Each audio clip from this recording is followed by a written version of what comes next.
Hey, good morning. Got another robin up there. We're doing a little walk around today. Hey, baby girl. Hi. So I just thought we would do a quick little walk around video. Everything is flowering and looking just absolutely stunning. We've got service berries that are probably one of my favorite trees, in full flower right now, looking absolutely fantastic. You can also maybe see we've got bees already starting to pollinate all of our flowers. We actually gave up the honeybees this year, and we're going to focus on really producing habitat for native wild bees, a little bit of bare dirt for ground nesting bees, that sort of thing.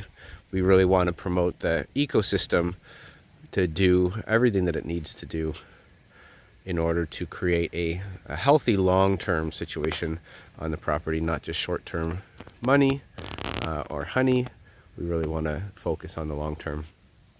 All these new peach trees, and I say new because we've added them, I think 2 years ago these came in. They've all been pruned, cut back a little bit to keep their height under control, and they're all in bloom and looking fantastic right now.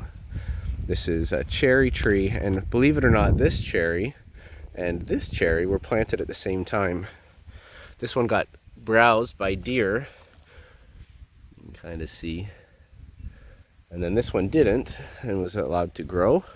So hopefully it catches up this year and we get some nice growth on there. We really kind of push the density with the plantings, as you can kind of see.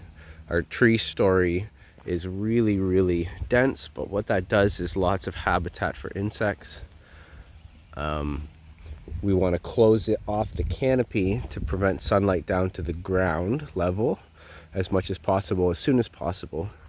Here's a linden tree. So very soon I'll be able to actually eat some of these linden leaves. Linden leaves are fully edible, and they're actually a great source of food. The flowers are a great source of food for bees. So they don't all have to be traditional fruit trees. We've got lots of nitrogen fixers in here with sea buckthorn everywhere. We've got haskcaps growing here in bloom, putting on some flowers and fruit. You can see that these are actually just closing up. They've already been open for a while, and they're going to start producing fruit here for us soon. We've littered the floor with various plants. Looks like a lot of Queen Anne's lace here, some carrot. It's wild carrot, but we've also sowed in some carrot plants.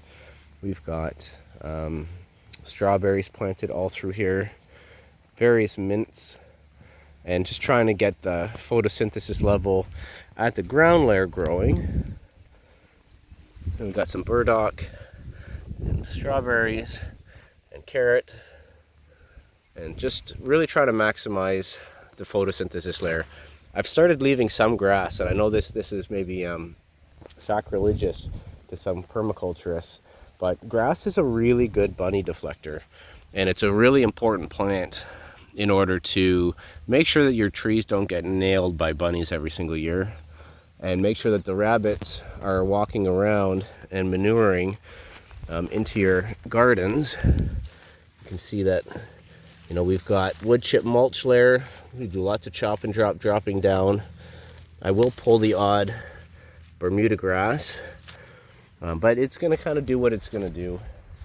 It's been really hard to fight it through the years, and I've been noticing that the rabbits actually eat it, so it's not the worst thing in the world if we do have a little bit of grass growing.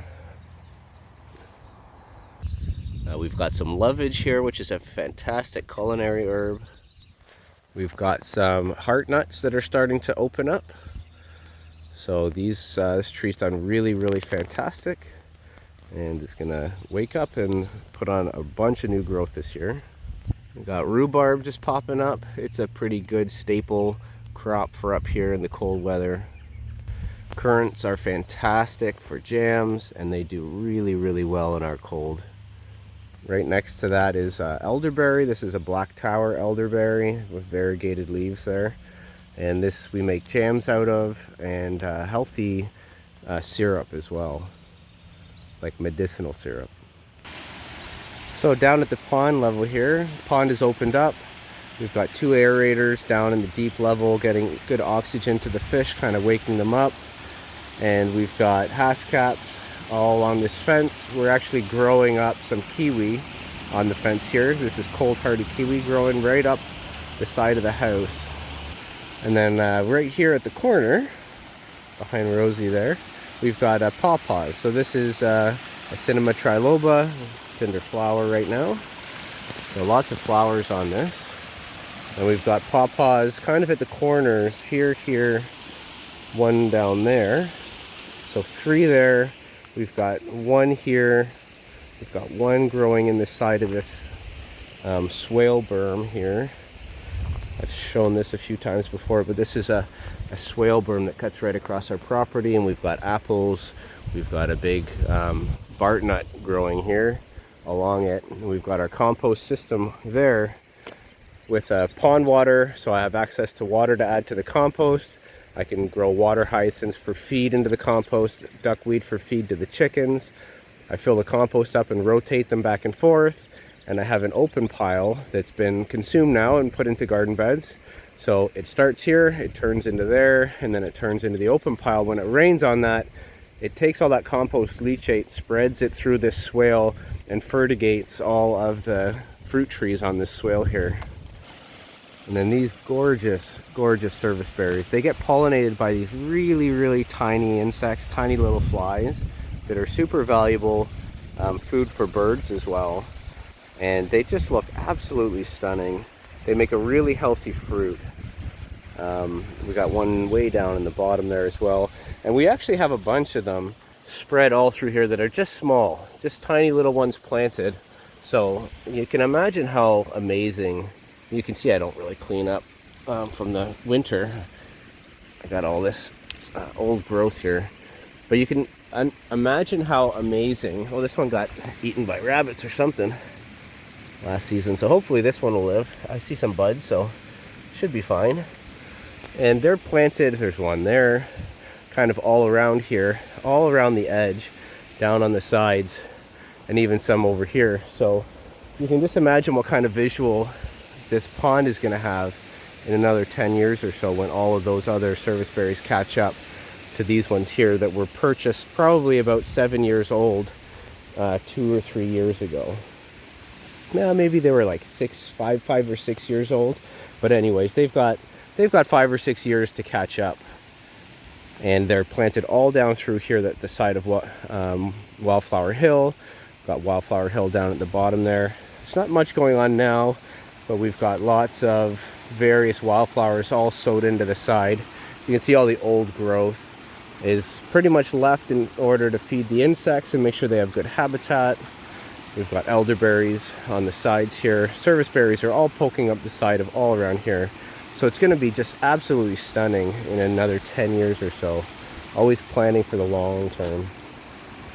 Got one right here, for example, and it also got eaten by something. So hopefully it'll survive, and I think it will. No problem. We've got budding there.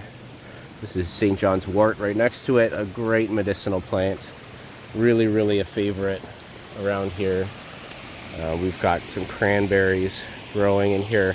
This here is all wild sweet William, which is another kind of herbal remedy plant. We've got daylilies growing in here as well, all working as a ground cover for this service berry. So plants don't want to be bare all around them. They do want leaves and plants growing, collecting photosynthesis, making plant root exudates, pumping those exudate sugars down into the soil and feeding the soil web of life. A lot of orchardists will say to remove all grass and all plants from around trees, but that's just not how nature works. That is only a problem when you have monoculture grass surrounded by a fruit tree. But if you've got a polyculture, you can see the actual the rampancy and the fertility that photosynthesis creates. You know, because if grasses were a problem starving and robbing the soil of nutrients and water, then we would transition towards desertification naturally. But everyone knows what happens if you have an empty, bare soil patch, say a landscape development, real estate development just stops working and building, and they just leave it for a few years. It turns into plants. You know, bare dirt will eventually turn into a weed pit, but those weeds are building fertility in soil, and they will end up seeding into a brushland, a grassland, that'll eventually seed into a forest. And plants are the regenerative side of nature and how the world works. So you really do want to have plants, including grasses. It's okay to leave grasses. You do want plants everywhere. We've got tons of yarrow, all in the ground floor, comfrey, and we've even got, you know, all sorts of actual traditional landscaping flowers mixed in and around the currants and the elderberry and the service berries and all that sort of stuff.